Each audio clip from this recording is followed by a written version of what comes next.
we will be covering the Gordon Sondland testimony in as much of its entirety as possible.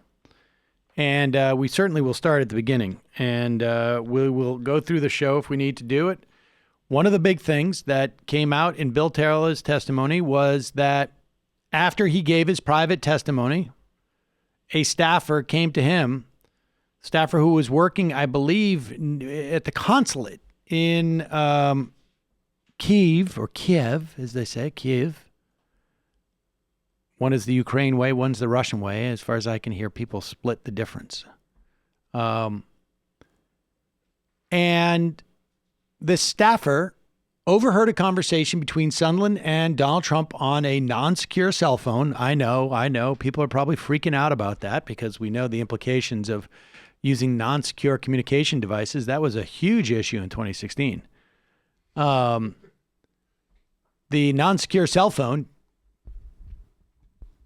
that was undoubtedly, probably, almost impossibly not listened to. And I assume this is not the first. Just this one time am I going to use this unsecure cell phone. And the staffer overheard the conversation, overheard Trump asking about investigations, and then asked Sondland afterwards, like, what does Trump think about Ukraine?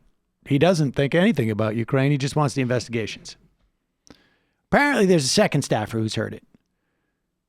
Now, why is it important that there are other people who were there who will testify, particularly two, who will testify that this conversation took place and Sondland said what he said, and Trump said what he said. Why is that important? Because Donald Trump sent a signal to Sondland the other day as to what he should say, and Sondland has a choice to make. Here's Donald Trump having a joint news conference with Erdogan from Turkey. Presumably they were talking about the Trump Tower that Trump will now be able to build in Istanbul or whatever it is. I'm making that up, but I'm assuming there's a pro quo in this quid as well with this quid. But here's Donald Trump talking about the phone call with Sondland. Two people now say that call happened. One person says something different. We'll find out what the last person says on Wednesday. But here is Donald Trump. Thank you, Mr. President. I know that you didn't spend a lot of time glued to the TV today, but there was one moment where Ambassador Bill Taylor recounted a conversation that an aide of his overheard. It was the day after the phone call with Zelensky on July the 26th, in which the aide says that he overheard you say to Sondland, how are things going with proceeding with the investigations? Sondland repeated back to you, according to this aide, that Ukraine was prepared to do everything that you wanted it to do. Is that correct? And can you fill in some more? I know nothing about that. First time I've heard it. The one thing I've seen that Sondland said was that he did speak to me for a brief moment, and I said no quid pro quo under any circumstances, and that's true. The other, I've never heard this. In any event, it's more secondhand information, but I've never heard it. Do you recall having a conversation with Sondland? I don't recall. No, not at all. Not even a little bit. The only thing, and I guess Sondland had stayed with his testimony, that there was no quid pro quo. Pure and simple. Yeah. Yeah, that is actually, now, the no quid pro quo phone conversation that Trump is talking about happened in September. The one that these staffers are talking about happened in July 26th.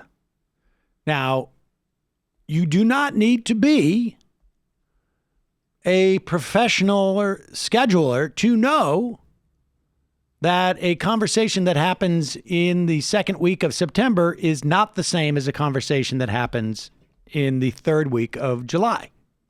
That is, even an amateur can figure that out. Now, if you're Sondland, Donald Trump has said, like, that call never happened. The call never happened. I do know he's stuck with his no quid pro quo, but someone's going to get asked that question. And he could say that call never happened, or he could say that call did happen.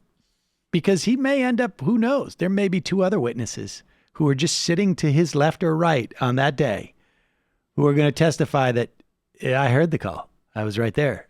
Hey, Gordon, it's me. Hearsay. We will cover that on Wednesday. It's going to be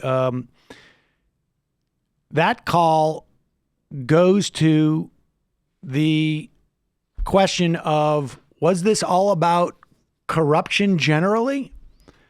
Did Donald Trump really have such a deep-seated concern about corruption, broadly speaking, in Ukraine that was keeping him up at night? Or was it really just what Ben Shapiro can't imagine? Did Donald Trump have this laser-like focus? Laser focused on Burisma. Donald Trump was just like, get me dirt on my the most likely, from his perspective, Democratic nominee, at least from a numbers perspective. So we will see on Wednesday which way Sondland goes in that way. But what's Donald Trump going to say when Sondland says, yeah, that call happened? I remember, he's lying. No quid pro quo. I think I said no quid pro quo in that one too. That's what I say on every call I get on. No quid pro quo. No quid pro quo. Remember, that's like 2 days after Mueller testified, I think, if I'm not mistaken. How is these impeachment hearings playing around the country? My assumption is that you're just not going to see much. It's not going to change much. But again, in terms of voters, I think it will impact the senatorial races, because there are people who may not care about impeachment, but impeachment is going to be a surrogate for sticking up for Donald Trump.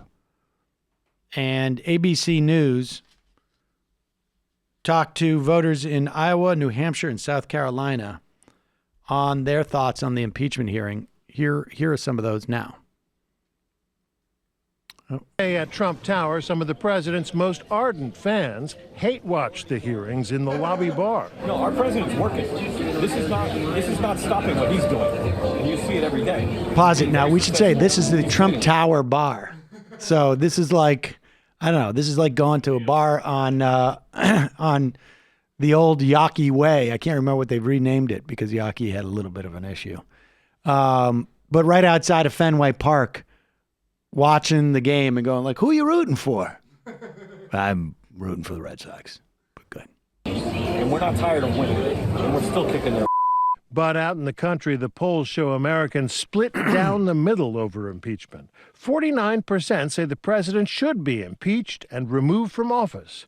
The rest, not convinced. So we asked our intrepid campaign reporters to take the pulse among voters in 3 early primary states, Iowa, New Hampshire, and South Carolina. I'm Sam Sergi. I'm here in Des Moines, Iowa, and we're 82 days away from the Iowa caucuses. Voter Stephanie Morrison told Sam she found the hearings unexpectedly informative. I thought I had an opinion, an idea about the impeachment that it perhaps wasn't a great thing. Listening to the details from Ambassador Taylor is starting to change my mind a little bit with his details and such detailed notes. I'm Chris Donato in Concord, New Hampshire, home of the First in the Nation primary. In New Hampshire, Chris found that impeachment wasn't must-see TV. Did you watch it at all? I did not. I was out hunting today. It's the first day of deer season. I think we would rather come to Sam's and Walmart than watch the impeachment hearings. I think it is such a political exercise on both sides of the issue. I'm Brianna Stewart here in South Carolina. This state prides itself on being the first in the South. Brianna, our reporter in South Carolina, got a mixed reaction today. Everyone needs to be held accountable at the same level, you know. A normal person or the president. So I think that should be our top priority right now. Do you care about this impeachment process? Oh, absolutely, yes. I mean, it's the leader of our country getting impeached, and that doesn't happen often. I hope it doesn't happen. We will never get the chance to see the whistleblower raise his right hand. Today's hearing also touched on who hasn't been called to testify yet. That's it.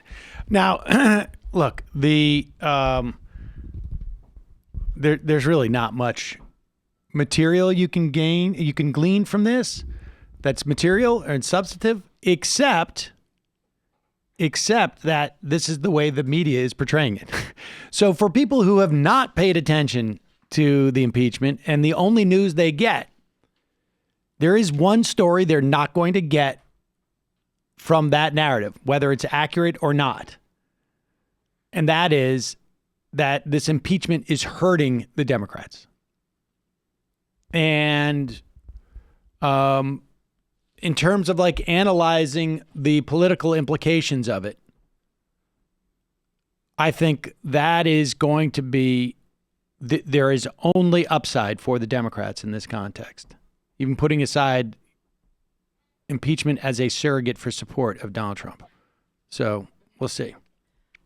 The more I look at the numbers here, the more I think that it's just going to be a wash, because impeachment may be driving an increased turnout on both sides, right? Because the base of the Republican Party is still very much fans of Trump, and the base of the Democratic Party obviously hates Trump.